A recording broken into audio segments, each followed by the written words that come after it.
Hey, this is Gabby Delisme with Facing Finances, and this is another video to help empower you along this journey to financial freedom. This is still part of our series that all goes with Financial Capability Month, and what we've been focusing on thus far is credit. So we are going to continue that conversation, and this is the credit game, play to win. All right.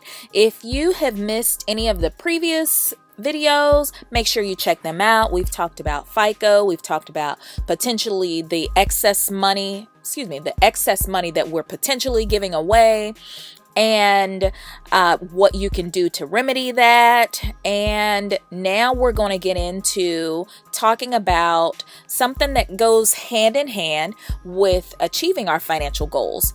Ultimately, how can you achieve your goals if you don't know what they are? Well, that's what we're going to focus on today.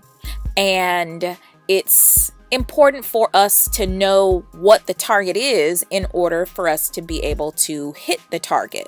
Can you imagine actually hitting a target that you can't see or that hasn't been specified? That's what a lot of us do. And with setting financial goals, and really any goals, you want to make them SMART. And what do I mean by that? You want them to be specific. You want them to be measurable, definitely attainable,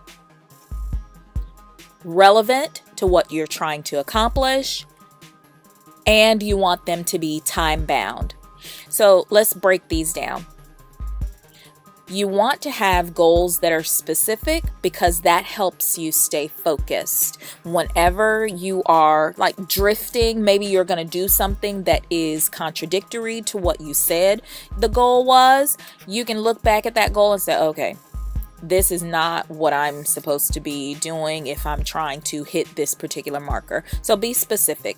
Make sure that it is something that's measurable. For example, I want to save $200 by the end of next month. So the measure is the $200. I've been specific in the fact that there's a specific dollar amount, again, and that's measurable, and it is also moving down to time bound because I said the end of next month.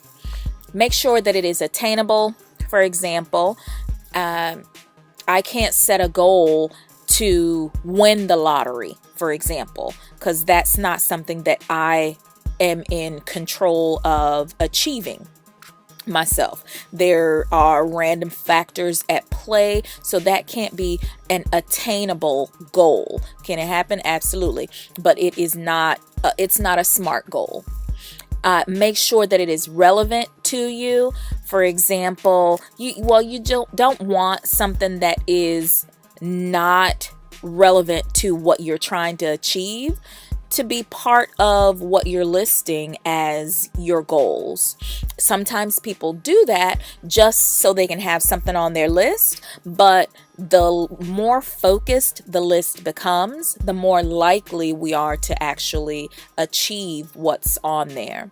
And then you want to make sure that everything is time bound. So make sure that you put dates and time parameters around things so they don't just linger forever.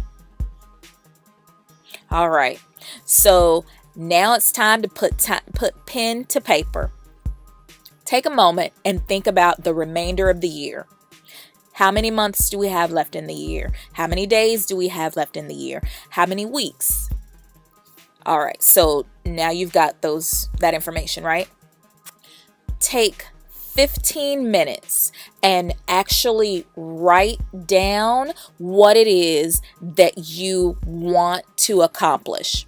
Just 15 minutes. And we're talking about financial goals, but you can actually use this strategy to achieve your goals that are not pertaining to finances, because we should apply them really throughout the other areas of our lives as well. So take 15 minutes to write down the goals that you plan to accomplish by the end of the year.